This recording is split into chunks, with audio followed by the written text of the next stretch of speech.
Miller was the wife of a Myrtle Beach pastor. She died at the end of April at Lumber State Park in Robeson County, and it's rattled the Myrtle Beach community and nation.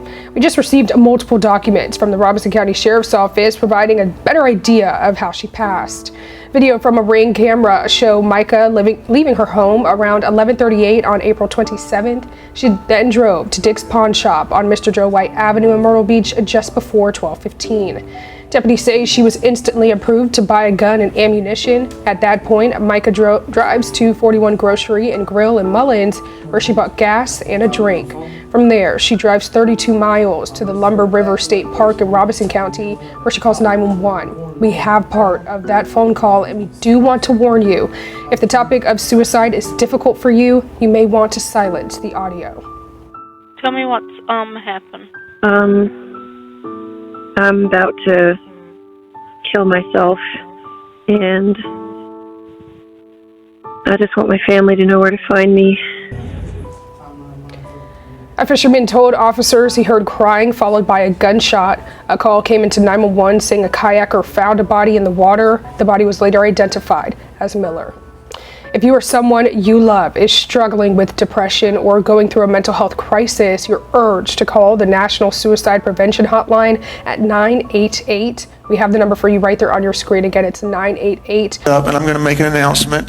And after the announcement, I'm going to ask that you leave church quietly and don't talk about the announcement here in the building, please, if you can, so y'all can stand to your feet.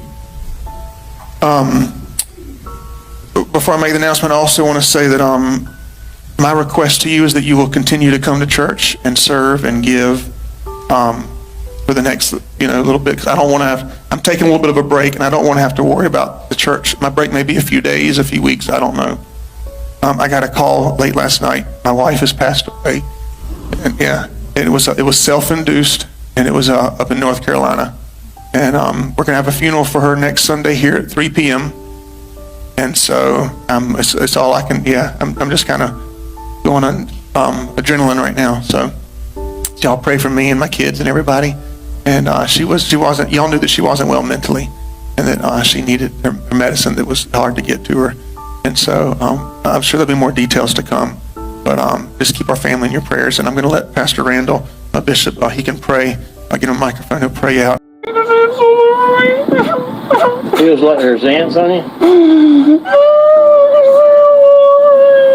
There's no ants on you, though. It's just, maybe that's how you feel, but there's none on you. There's none on the grass.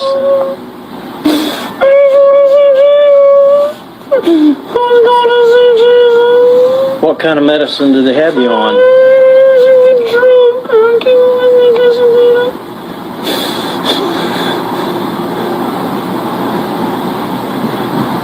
All right, well, somebody's going to come, okay?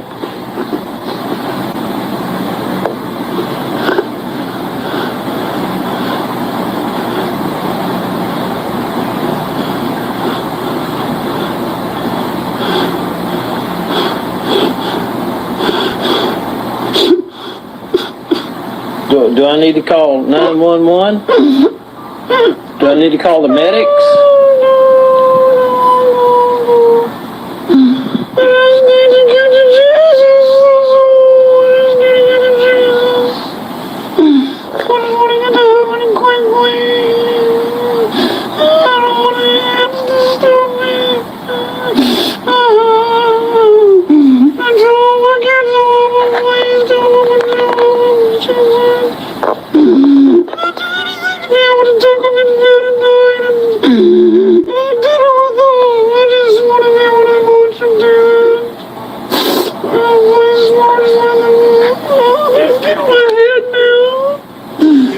Yeah, we got somebody coming. Is there anything I can do? You need water or something? You want some water or anything?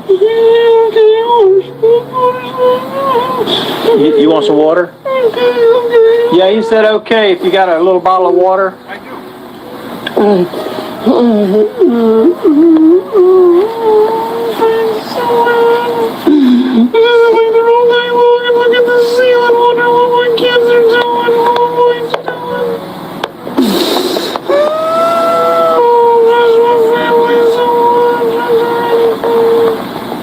I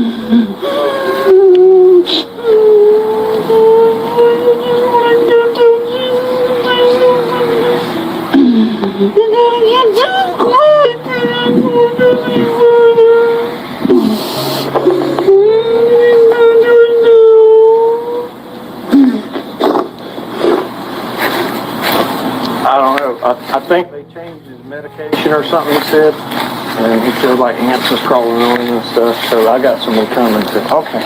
Yeah. I was right across the street. Back over here. Oh, okay. So.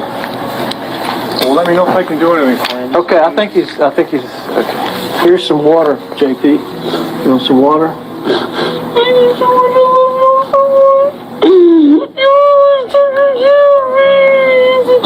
Okay, you want to try to sit up? You want to try to sit up, or you want to put it to your mouth, or what? I'll be out in a few minutes if you need anything else. Okay. Is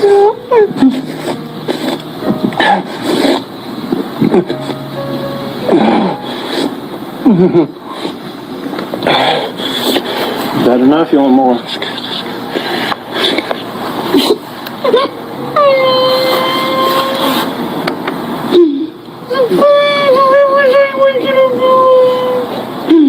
I can't stop making noises in the morning when I wake up.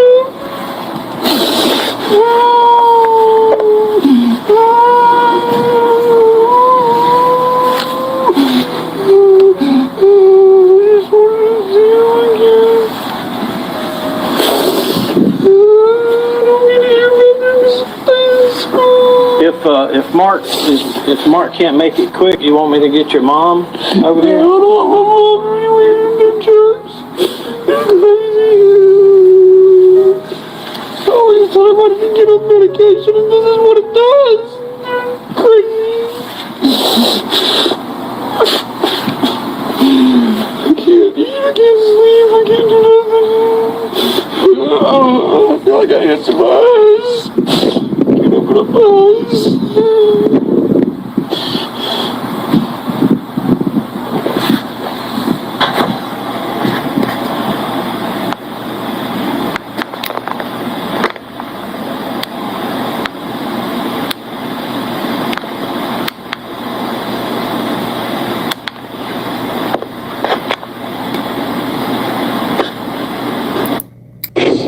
Walk away. I'll show you the pictures. Do you want to go to jail? They'll be on Facebook in a few hours. Alrighty, you'll be in jail in a few hours. Walk away. Did you hear that? Walk away. I'll show you the pictures. Do you want to go to jail? They'll be on Facebook in a few hours. Alrighty, you'll be in jail in a few hours. I've had a lot of women that have reached out to me about situations of abuse, and I just want to tell you what a lot of people have told me lately and reminded me, because I think I forgot. I knew, but I pushed it in the back of my head just because of my situation. But you are the bride of Christ. Before anybody else's bride, male or female, it doesn't matter. It doesn't matter what gender you are. Abuse is abuse. And you are the bride of Christ. And my Bible says that He took all the abuse you could think of for you so that you didn't have to live that life of slavery and bondage and pain. Jesus took it all for you. So you don't have to stay in an abusive relationship. Whether that's sexual, whether that's somebody forcing you to take illegal drugs, or alcohol abuse, or physical abuse, psychological abuse, making you think that this is all your fault, or you're a bad mom, or you're a bad wife, or you're a bad husband, or you're not giving it your all when you know you are. God hates divorce, but why? According to everybody I've asked and the scriptures that I've found, it's because it hurts people. But does abuse hurt people? How do you think God feels about that? So I want to remind you, like a bunch of people have been reminding me lately, that I'm God's bride first. And even an earthly spouse who's a good spouse, when they know that their bride is being hurt, just imagine what an earthly spouse does. What do you think your heavenly spouse does when you're the bride of Christ and he sees his bride going through abuse and hurt? What do you think he thinks about that? So, encouragement in all this is, you are the bride of Christ first, before anybody else's. And he's got you. And he sees you. And he loves you.